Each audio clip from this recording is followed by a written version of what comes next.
Atticus Finch, Tom Robinson, Boo Radley, Scout and Jem, Ma, Pa, and Tom Joad, Holden Caulfield, Nettie, Shug Avery, Sophia and Harpo, Lenny, George, and Crooks, Nick Carraway, Daisy Buchanan, and Jay Gatsby, Billy Pilgrim, Leopold Bloom, Hester Prynne.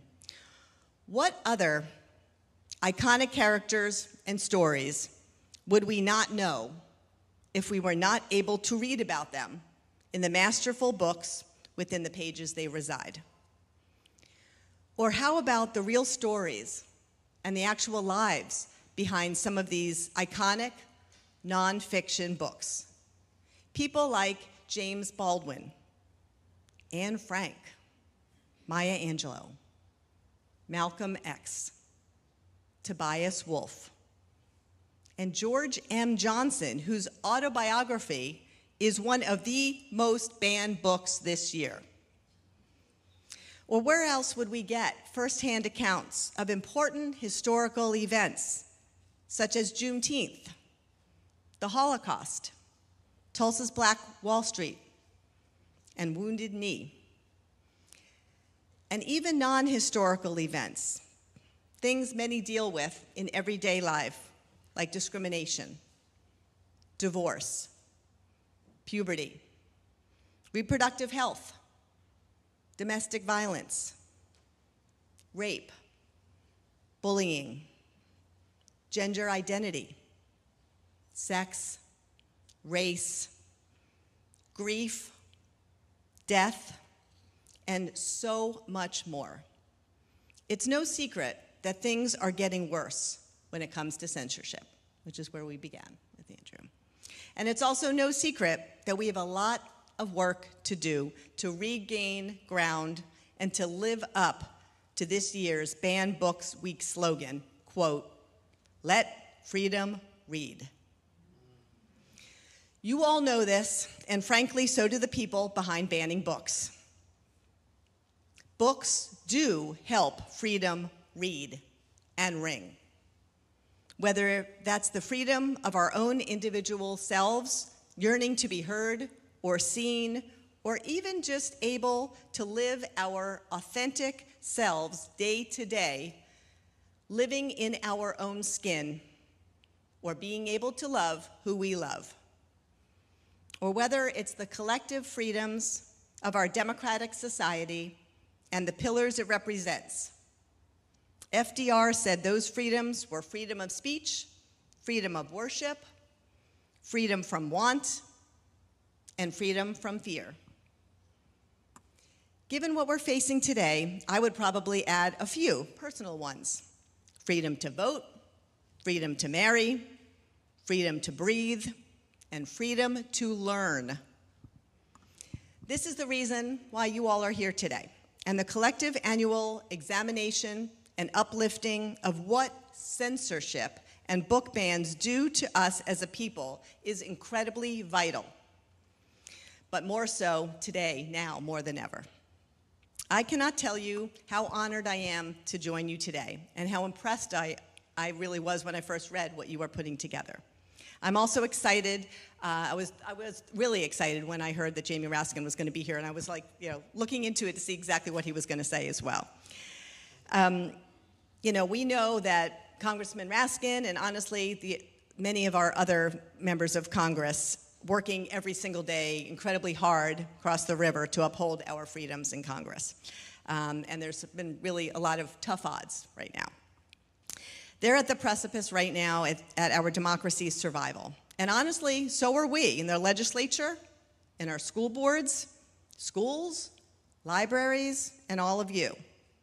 We are all facing tremendous challenges ahead, but we also have so many incredible opportunities. I know you know censorship and the banning of books has gotten very bad lately, but it's worth repeating. More books have been banned in the United States in the last 2 years than since the American Library Association began keeping track. Last year, PEN America reported that between July of 2021 and June of 2022, local officials banned 2,532 books by 1,261 authors, 290 illustrators, and 18 translators. Books I referenced earlier, like To Kill a Mockingbird, Grapes of Wrath, I Know Why the Caged Bird Sings, The Diary of Anne Frank, and so many more, are called out by fearful, closed-minded individuals who clearly's goal is to turn the clock back and stick their heads in the sand as it relates to history and progress, than to realize that life is a rich tapestry of the people, the experiences, diversity, relationships, and stories. I commend you all, the Unitarian Universalists, for always being willing to move the clock forward by knowing our history and exploring different ways to make our future better and to ensure everybody can live, be who they are, be free for everyone. This Banned Book Festival is just one of the many ways that I know you all are doing that.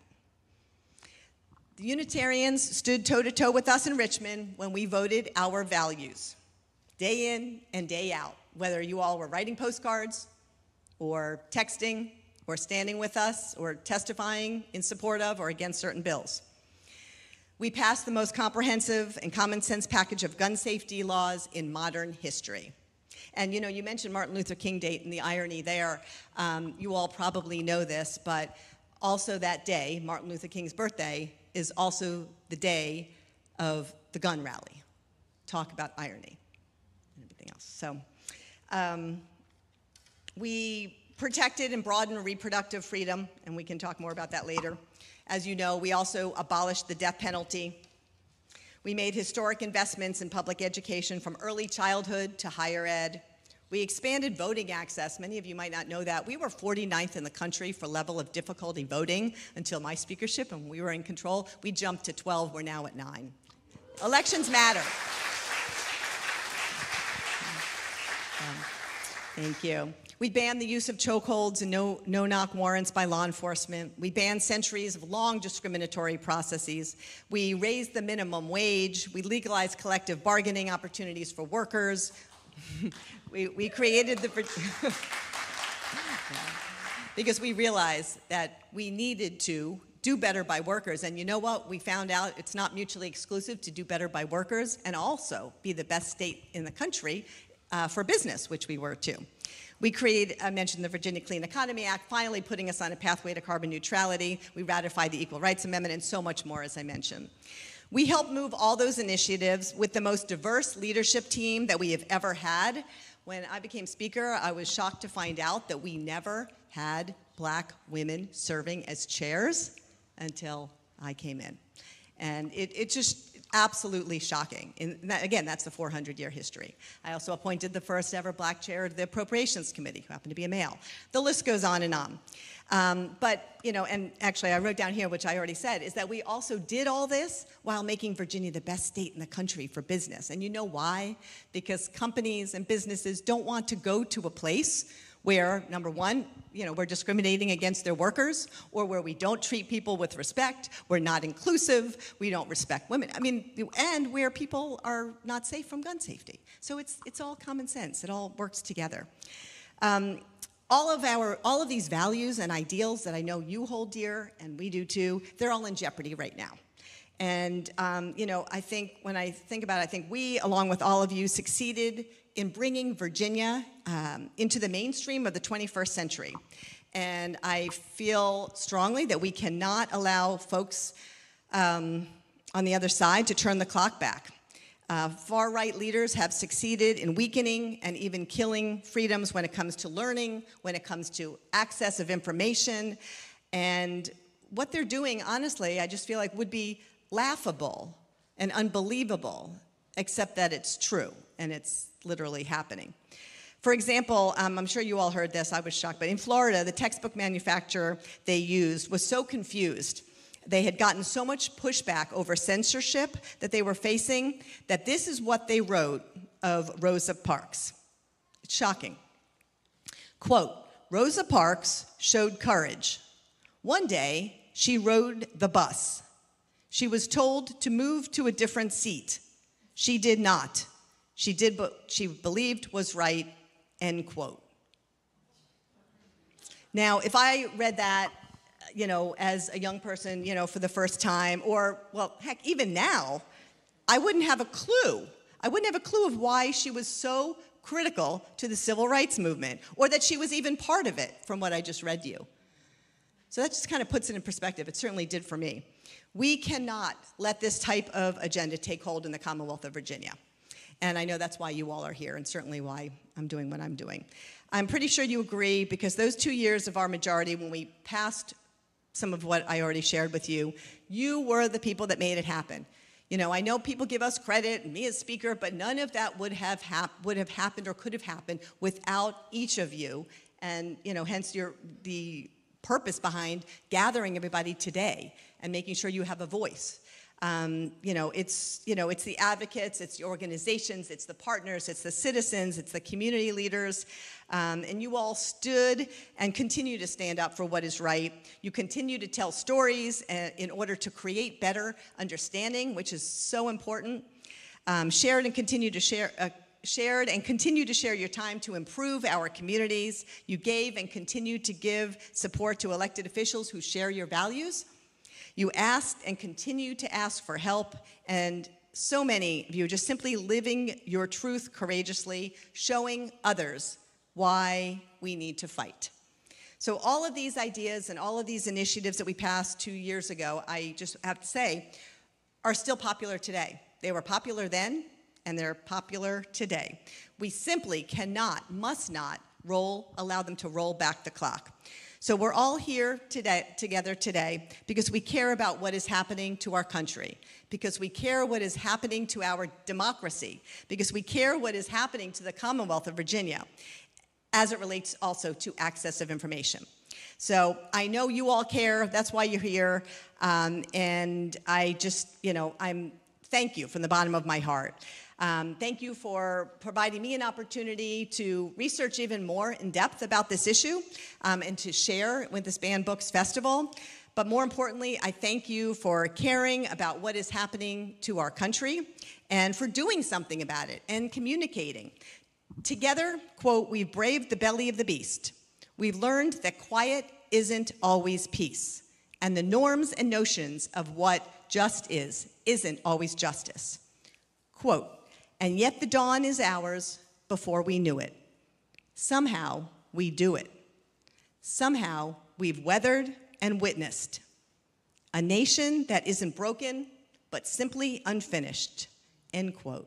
That is what Amanda Gorman told us on January 20th, 2021.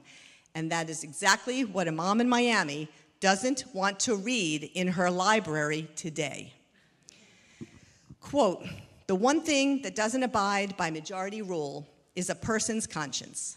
That is what Atticus Finch told us about doing what's right. And I know you will continue to do what you think is right and continue to keep pushing back against those who would take away your freedoms, because as the magnificent Maya said, quote, the cage bird sings with a fearful trill of things unknown, but longed for still. And his tune is heard on the distant hill, for the cage bird sings of freedom, end quote. Thank you so much.